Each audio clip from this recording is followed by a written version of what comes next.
गढ़वाल उत्तराखंड राज्य में बसा एक छोटा सा कस्बा, जिसकी सुंदरता किसी स्वर्गलोक से कम नहीं। यह गांव जितना सुंदर दिन के उजाले में लगता है, तो अंधेरे में और भी ज्यादा भयानक और डरावना हो जाता है। यह कहानी है एक 10 साल के बच्चे की, जो हनुमान जी का बहुत बड़ा भक्त है। ऐसा क्या होता है इस बच्चे के साथ कि हनुमान जी स्वयं आए इसे बचाने। तो आइए सुनते हैं हनुमान जी की एक कहानी, निकेत की जुबानी। मेरा नाम उपेंद्र है, मैं उत्तराखंड का रहने वाला हूँ। मैं हनुमान जी का बहुत बड़ा भक्त हूँ। मेरे परिवार में मैं, मेरी माताजी, मेरे पिताजी, दादी और मेरे दादाजी हैं। हमारा छोटा सा परिवार है। मेरे पापा की एक छोटी सी किराने की दुकान है और मेरे दादाजी पोस्ट ऑफिस में काम करते हैं। आज मैं 33 साल का हूँ। जब भी उस रात को याद करता हूँ तो मन में एक अजीब सा दर्द पैदा हो जाता है। यह घटना आज से 21 साल पहले की है। तब मैं 10 साल का था। उस दिन मेरे स्कूल का अवकाश था और मैंने दादाजी के साथ जाने का प्लान बनाया। पहले तो उनने मना करा, पर मेरी जिद देखकर मुझे अपने साथ ले गए। दादाजी का ऑफिस घर से तकरीबन 15 किलोमीटर की दूरी पर था। कच्चा रास्ता था, गाड़ियां भी नहीं चलती थी। हम लोग पैदल ही चल दिए।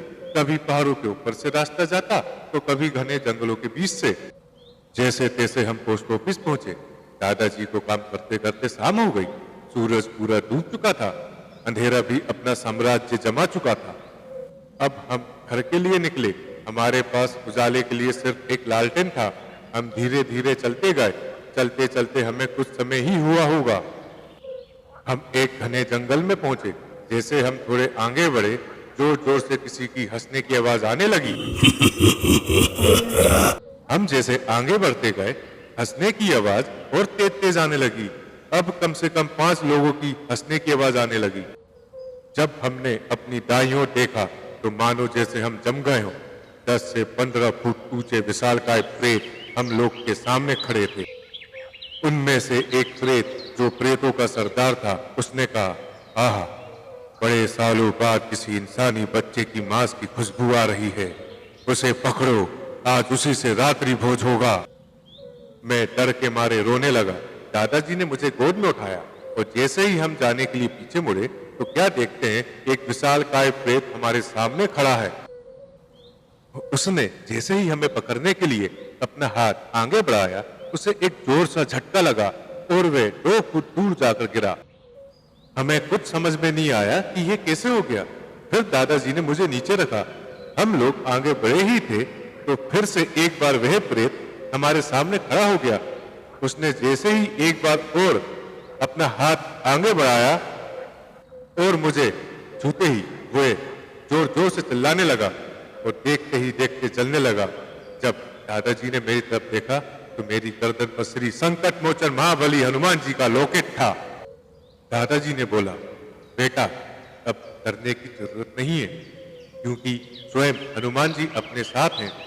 उस प्रेत के मरने के कारण बाकी बचे प्रेत क्रोधित हो गए और हमारी तरफ आगे बढ़ने लगे। इतने सारे प्रेतों को एक साथ आता हुआ देखकर मैं डर गया और रोने लगा। फिर मैं बिना देरी किए हाथ जोड़कर हनुमान जी से प्रार्थना करने लगा, हे हनुमान जी, हमारी रक्षा करो, हमें इस मुसीबत से बाहर निकालो। मेरे इतना कहते ही एक दिव्य खुशबू का हवा का झोंका मेरे शरीर से आर पार होता हुआ सीधे प्रेतों के सरदार से जा टकराया और देखते ही देखते वो प्रेतों का सरदार तकरीबन 50 से 60 फुट ऊपर हवा में उड़ा और फिर एकदम से वे जमीन पर गिरा। देखते ही देखते आग में समा गया। अपने सरदार को मरा हुआ देखकर बाकी के प्रेत डर के मारे चिल्लाने लगे। फिर जो उन प्रेतों के साथ हुआ उसकी मैं कल्पना भी नहीं कर सकता। बस इतना कह सकता हूँ, उनकी चीख पुकार से यह पता लग रहा था कि उनका क्या हाल हुआ होगा। फिर 1 मिनट बाद उस जंगल में मचा वह महाभयंकर युद्ध शांत हुआ।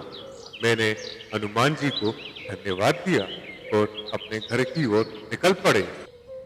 मुझे अच्छे से याद है, जब हम घर के लिए जा रहे थे तब हमारे साथ साथ वह दिव्य खुशबू का हवा का झोंका हमारे साथ साथ चल रहा था और 10 किलोमीटर का रास्ता 5 मिनट में तय हुआ। और जैसे ही हम घर पहुंचे, वह दिव्य खुशबू का हवा का झोंका भी वहां से गायब हो गया। तो ये थी मेरी सच्ची आप बीती।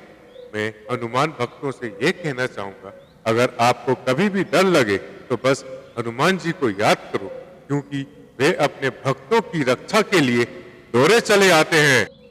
तो बोलो जय श्री राम, जय बालाजी महाराज की। आशा करता हूँ मेरे द्वारा कही गई ये कहानी आप सभी को पसंद आई हो। अब मुझे इजाजत दीजिए, मिलते हैं ऐसी एक सच्ची कहानी में। जय श्री राम।